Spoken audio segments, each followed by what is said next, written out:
So it is. All of us were in on it. It's so cute. Yeah. No, You're these gonna are have fun with your dog.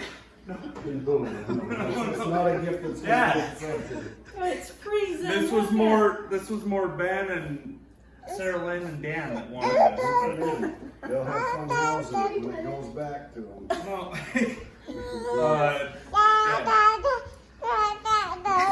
I'm glad you got yourself a dog. It's not for me, it's for you. No, I'm serious. That We- dog is not going to No, we were talking about it. We thought, like, with your retirement and everything, It's your you were gonna have more time and more adventures. It's time to have a buddy. A buddy, yes, a buddy, a buddy. And I need to His name is Clover. Here, take him out. I know, I want to see it. Grandma, Cute little Gucci. here. This is your dog, Clover. He's already named. Hold him. I don't.